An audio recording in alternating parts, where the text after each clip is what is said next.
मध्य प्रदेश के मंदसौर में गौवंश ले जाने के शक में 2 महिलाओं की एक हिंदूवादी संगठन के जरिए पिटाई करने के मामले में स्वामी स्वरूपानंद ने कड़ी प्रतिक्रिया दी है और केंद्र की मोदी सरकार पर निशाना साधा है। शंकराचार्य स्वामी स्वरूपानंद सरस्वती का कहना है कि केंद्र सरकार के संरक्षण में गौवंश का निर्यात हो रहा है। उन्होंने कहा कि पूरे देश में जहां जहां गौवंश पर प्रतिबंध है वहां भी धड़ल्ले से गौवंश की बिक्री हो रही है।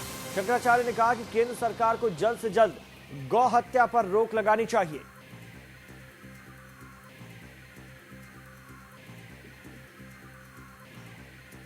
हमारी जो भारत सरकार है इस समय वो भी जो कतल खाने आते हैं उनके लिए मशीनों की सब्सिडी दे रही है। अभी भारत जो है गोमांस का निर्यातक बना हुआ है, इसलिए बना मोदी के राज में बना हुआ है। लेकिन हम अंधे हैं, हमारी आंखें बंद हैं, ये समझते हैं कि यही हमारे हिंदुओं के नेता हैं। जो व्यक्ति गो हत्या प्रोत्साहित करता है, गाय की हत्या नहीं रोक सकता, वो हिंदुओं के नेता कभी नहीं सकता। ये बंद होना चाहिए। गाय को लेके बहुत आंदोलन चले, अब भी गाय के कटान पे प्रतिबंध नहीं लगना चाहिए। क्या खाओगे? रुपेश वाले इस वक्त हमारे साथ, हमारे रिपोर्टर फोन लाइन पर, उनसे बात करते हैं। रुपेश, फिर शंकराचार्य बोले हैं और बहुत तीखा बोले हैं, केंद्र सरकार पर सीधा हमला किया है।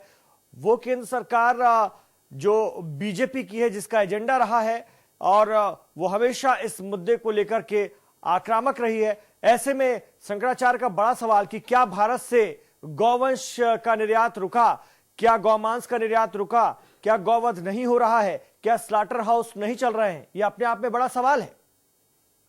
देखिए इमरान, शंकराचार्य स्वामी स्वरूपानंद सरस्वती का साफ साफ कहना यही है कि क्योंकि केंद्र सरकार ने इस मुद्दे को लोकसभा चुनाव के दौरान जो भाजपा ने ये मुद्दा बनाया था गौ हत्या वाला, तो उसकी केंद्र में सरकार होने के बावजूद भी गौ हत्या पर प्रतिबंध नहीं लगाया जा रहा है। और उनका कहना साफ साफ ये भी है क्योंकि मध्य प्रदेश में भाजपा की सरकार है, तो ऐसे में वहां पर गो हत्या जैसी घटनाएं होना अपने आप में वाकई बड़ी निराशाजनक और निंदनीय है। तो उनका कहना सीधे सीधे यही है कि केंद्र सरकार को इस दिशा में आवश्यक कदम उठाने चाहिए कि जिस गाय को हम माता का दर्जा देते हैं, उस गाय की हत्या आखिर भारत जैसे देश में क्यों हो। जी इमरान, बिल्कुल। और ऐसे समय में जबकि केंद्र में बीजेपी की सरकार है, मध्य प्रदेश में बीजेपी की सरकार है, ऐसी स्थिति में जहां प्रधानमंत्री नरेंद्र मोदी हैं, वहां पर अभी भी गौमांस का निर्यात होना आश्चर्य में डालता है, और वो भी 2 साल बीतने के बाद। शंकराचार्य का ये सवाल अहम तो है, अब इसमें निश्चित तौर पर बीजेपी नेताओं की प्रतिक्रिया का इंतजार रहेगा। लेकिन इस पूरे मामले में एक बात सामने आती है कि शंकराचार्य स्वामी स्वरूपानंद सरस्वती कोई मौका नहीं छोड़ते हैं प्रधानमंत्री को घेरने का और बीजेपी को घेरने का। बहुत तीखी टिप्पणियां वो लगातार करते रहे हैं और वीएचपी को घेरने का मौका नहीं छोड़ते हैं, आरएसएस को कटघरे में लाने का मौका नहीं छोड़ते हैं, चाहे फिर अयोध्या मसला हो या गौवध से जुड़ा हुआ मसला हो।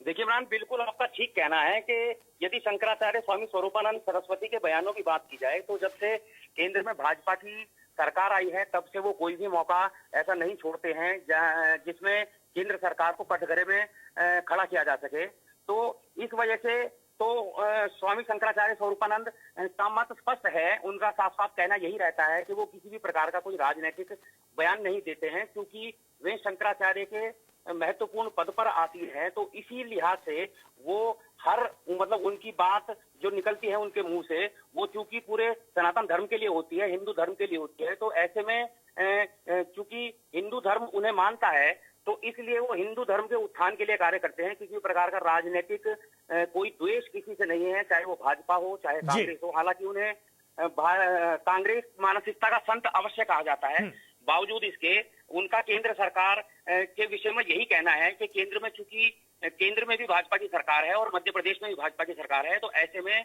गौ हत्या होना अपने आप में बहुत निराशाजनक है। जी शुक्रिया जानकारी के लिए आपका, रुपेश वालिया हरिद्वार से। तो शंकराचार्य स्वामी स्वरूपानंद सरस्वती का एक और बयान, इस बार उन्होंने गौवंश संरक्षण को लेकर के केंद्र सरकार पर सवाल उठाए हैं। उनका कहना है कि गौ हत्या अभी भी जारी है। उन राज्यों में जहां पर गौ हत्या प्रतिबंधित है वहां भी दबे छुपे गौमांस जा रहा है। ऐसे में देखना सरकार का काम है और केंद्र सरकार को गौ हत्या पर पूरी तरह रोक लगानी चाहिए।